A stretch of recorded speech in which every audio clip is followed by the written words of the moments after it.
तो लोग कहेंगे ले आओ जी 10 करोड़ रुपया दियो ना, साड़ी अगली इलेक्शन दे तो पैसे पूरे होना, तो असं घर चलने हैं। इलेक्शन कमीशन का ये कहना है कि जी हमें तो रोका गया है फ्रॉम प्रोसीडिंग्स। चले आपने इजाज़त दे दी, मगर फ़ायदा क्या हुआ प्रोसीडिंग्स का, वो आते ही नहीं है। तो मतलब अब छोड़े ये बातें, अब तो अदालतें अपनी जो है ना इज्जत जो है ना वो गवा रही हैं इस किस्म के फैसले दे के। अगर सुप्रीम कोर्ट बैठा प्रोटेक्ट करने के लिए खान साहब को, तो फिर आप क्या कर लेंगे।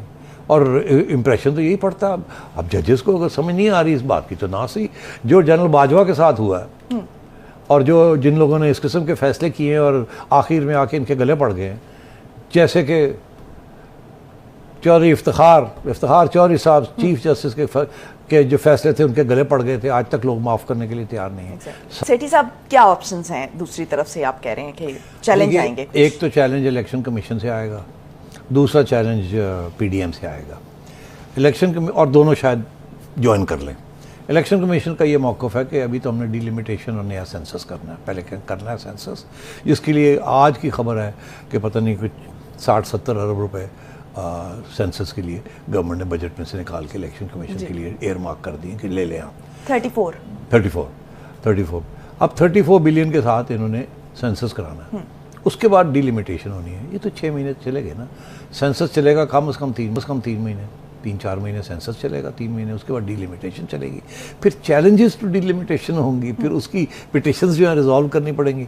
तो ये एहसन इकबाल ने भी यही बात की है कि अप्रैल मई तक तो ये चलेगा, सेंसस चलेगा, इससे भी ज़्यादा चल सकता है। पिटिशंस कितनी अक्टूबर में इलेक्शंस होंगे, तो इसलिए वो एजेंडा वो अपनी तरफ है, ठीक।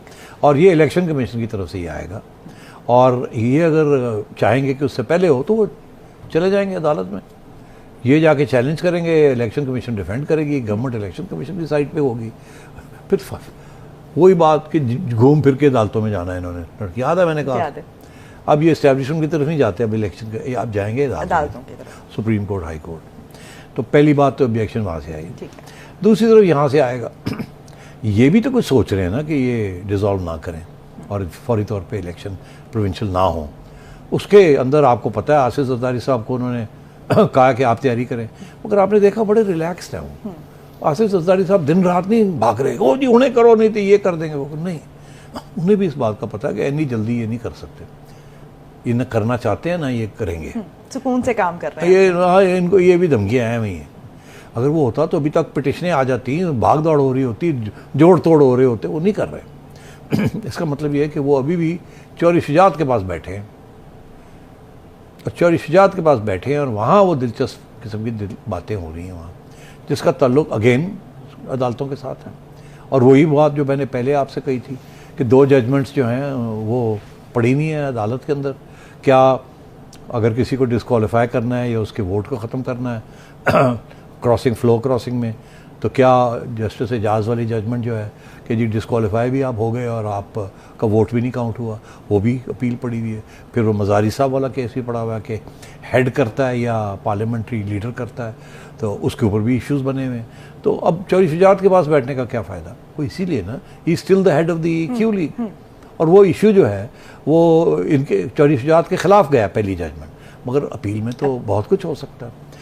तो मैं ये समझता हूँ वो तो दोनों रास्ते देख रहे होंगे कि किस रास्ते, या दोनों इस्तेमाल करें रोकने के लिए इनको, और आखिरी रास्ता तो वो यही है कि जी ठीक है, और डिले करने के लिए आप इनको कहें वोट ऑफ कॉन्फिडेंस लें, और वोट ऑफ कॉन्फिडेंस में कुछ लोग इनके तोड़ें, उनसे ये कहें कि लो अब तो ये जा रहे हैं, ये अगली हुकूमत में ये आना नहीं है। जब भी एक हुकूमत को इस्टेब्लिशमेंट निकालती है और वो उसको आने नहीं देती बाद में, तो खान साहब का तो कोई चांस नहीं है। अब आप रिज़ाइन करें और या आप वोट ऑफ कॉन्फिडेंस में मत जाएं, एब्सेंट हो जाएं, ये गवर्नमेंट गिर जाए।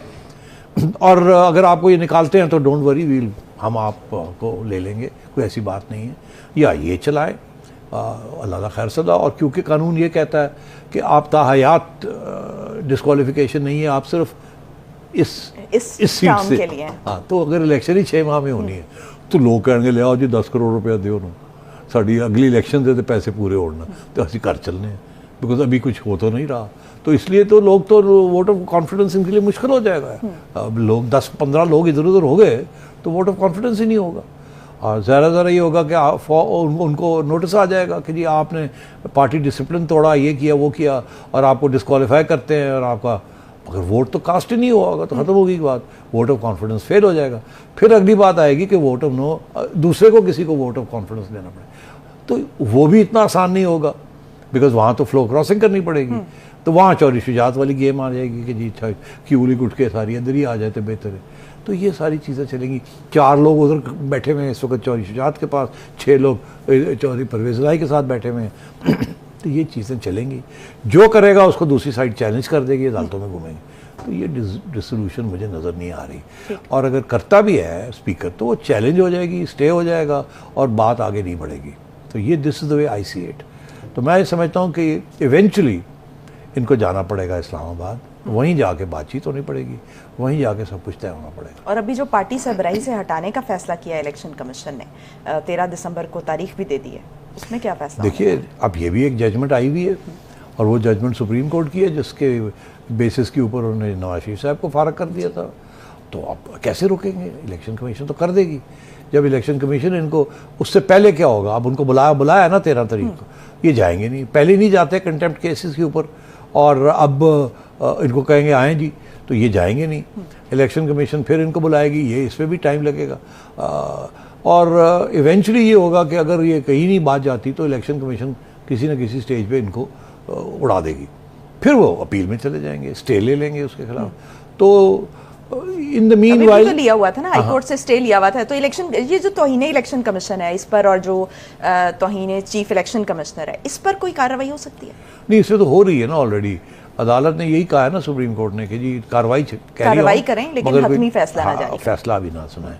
तो वो देखिए, ये तो कंटेम्प्ट वाली बात कर रहे हैं ना।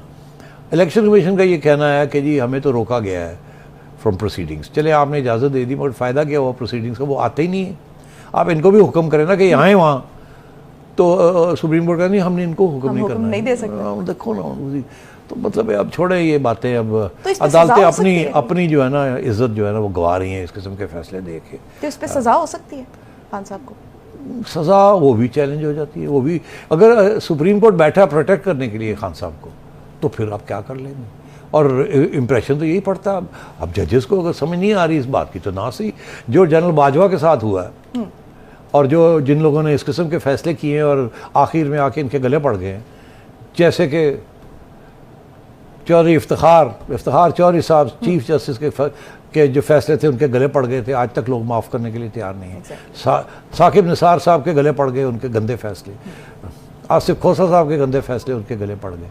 तो क्या उमर अता बंदयाल साहब भी ये चाहेंगे कि इनके फैसले जो आवाम समझती है ये फैसले हैं, या जिनकी एक तासुर ये है कि ये अच्छा फैसला नहीं है, ये पॉलिटिकली मोटिवेटेड फैसला है, तो क्या वो फिर, तो ये सारी चीज़ें तारीख में लिखी जाती हैं।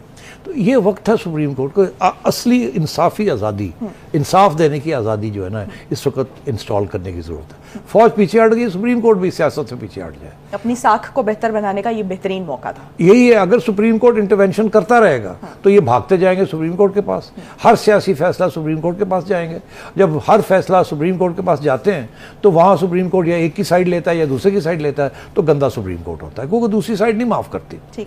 इससे बेहतर ये है कि अगर सियासतदान ने फौज के पास भागना बंद कर दिया, बिकॉज फौज ने दरवाजे बंद कर दिए, तो सुप्रीम कोर्ट को भी चाहिए इन माई व्यू अपने आप को बचाने के लिए और इनको वापस पार्लियामेंट की तरफ धकेलने के लिए कि आप ये जाके पार्लियामेंट में तय करें, नहीं तो फिर हम ऐसा फैसला करेंगे कि हम आपको, फॉर एग्जांपल कल को सुप्रीम कोर्ट के पास ये जाते हैं और वो कहते हैं जाए पार्लियामेंट में इसको करें, ये फिर भी नहीं जाते। सुप्रीम कोर्ट ये ऑर्डर कर सकता है कि आप 15 दिन के अंदर अंदर आपने पार्लियामेंट जाना है और वहाँ जाके ये फैसला करना है, और अगर नहीं करेंगे तो वी विल कंसिडर इट कि जो पार्टी रोक रही है तौहीन सुओ मोटो